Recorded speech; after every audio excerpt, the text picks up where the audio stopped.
Hello everyone, welcome back to my channel. চলে আসলাম নতুন আরেকটা ব্লগ নিয়ে।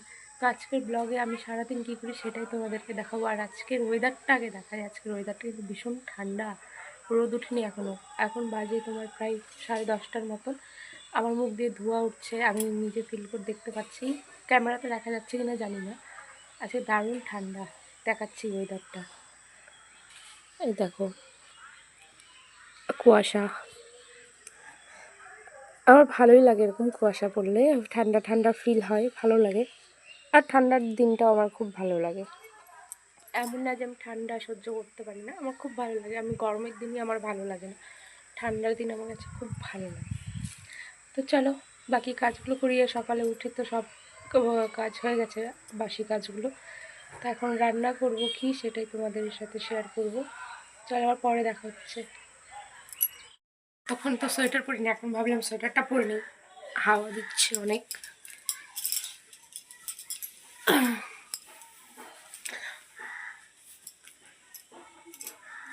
হয়ে গেছে সোয়েটার পরা। আজকে আমার ঘুম থেকে উঠতে অনেক লেট হয়ে গেছে।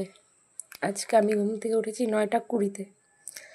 আমার বরেরও কাজে যেতে লেট হয়ে গেছে, আমারও সব কাজ করতে করতে এখন দেরি হয়ে যাবে। তো বেশি দেরি হবে না, এখন আমি যাব স্নান করতে। স্নান করার পর তারপর রান্না করব। ঠান্ডার মধ্যে স্নান করব আমি, বাইরের কুয়াশা। তাও কোনো ব্যাপার না, করে নিব। স্নান না করলে বেশি ঠান্ডা লাগে, স্নান করলে পরে বেশি ঠান্ডা লাগে না, তাই তো।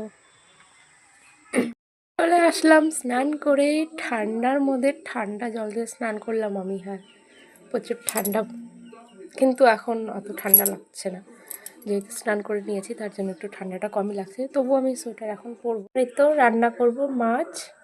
তো মাছগুলো ধুয়ে রেখেছি। তো মাছে দিব আজকে মটর শাক। তো যাই একটু মটর শাক তুলে নিয়ে আসি। আমাদের বাড়িতেই তো মটর শাক আছে, তো এখান থেকে তুলবো। এই যে এখান থেকে। এই তো ঢুকে গেছি বাগানে। তো শুধু এই সুন্দর করে ডগাগুলো ছিঁড়ব। কচি কচি ডগাগুলো ছিঁড়ে মাছের ঝোলে দিলে খেতে ভালো লাগে। তো হয়ে গেছে, আর নিব না। এখান থেকে কয়েকটা ধনেপাতাও তুলে নিলাম। এই যে আজকে রাত্রে খিচুড়িটা বানিয়েছিলাম, তো কিছুটা ছিল, তারপর এখন গরম করে খাচ্ছি। খিচুড়ি খেতে কে কে পছন্দ করো জানিও। আমার তো দারুণ ভালো লাগে খিচুড়ি খেতে, ফেভারিট খিচুড়ি।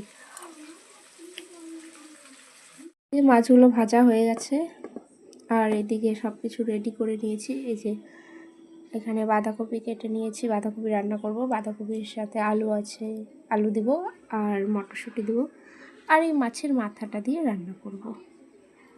আর এখানে মাছের ঝোলের জন্য এই যে আলু, ফুলকপি, টমেটো আর ফুলকপির ডাঁটাগুলো দিয়েছি কয়েকটা, ভালো লাগে খেতে। তো সব কিছু রেডি হয়ে গেছে, এখন তাড়াতাড়ি করে রান্নাটা বসিয়ে দেবো। ও আর এখানে এই যে ভাত হচ্ছে, ভাতটা প্রায় হয়ে গেছে, নামিয়ে দেবো এখনই। ফুলকপিটা যে বসিয়ে দিয়েছি, হলুদটা এখনও দিইনি, হলুদটা একটু পরে দেবো। এই শাকগুলো তো মাছের ঝোলে দেবো, তার জন্য একটু বেছে নিচ্ছি। এই যে ডগাগুলো ফেলে দিচ্ছি, ডগা না কি বলে এটা জানি না, দাড়িগুলো। এটা হচ্ছে শাকের দাড়ি, মটর শাকের। এগুলো বেছে নিচ্ছি, আর এই ডগাগুলো দিব। বাঁধাকপি তো হয়ে গেছে, এখন বসিয়ে দিয়েছি মাছের ঝোল। তো এখন সবজিগুলো সুন্দর করে কষিয়ে নেব, তারপর চলো আবার পরে দেখাচ্ছি। মাছের ঝোলে কিন্তু মাছও দিয়ে দিয়েছি, এখন সুন্দর করে ফুটবে, তার একটু পরে দিব এই যে ধুয়ে রেখেছিলাম মটর শাকগুলো, এগুলো একটু পরে দিয়ে দিব, নামানোর কিছুক্ষণ আগে। চলো আবার পরে দেখাচ্ছি। এই যে দিয়ে দিলাম মটর শাক, এখন একটু ফুটলে তারপর নামিয়ে নেব। সো ফাইনালি হয়ে গেছে সব কিছু রান্না করা। এই যে বাঁধাকপি ঘন্টটা দেখো কেমন লাগছে, অবশ্যই কমেন্ট করে জানিও কেমন লাগছে। দেখতে একটু সুন্দরই হয়েছে, আমি তো সুন্দরই রান্না করি, আমি সব ব্লগে এটা বলি। তো এবার দেখো মাছের ঝোলটা, মাছের ঝোলটা দেখতে যা হয়েছিল না, দারুণ। আর খেতেও কিন্তু দারুণ হয়েছিল। আমার বরের তো খেয়ে খুব ভালো লেগেছে, আমারও খেতে খুব ভালো লেগেছিল। আর রান্নাটা সত্যিই খুব ভালো হয়েছিল, দেখতেও যেমন সুন্দর হয়েছে খেতেও এমন সুন্দরই হয়েছে।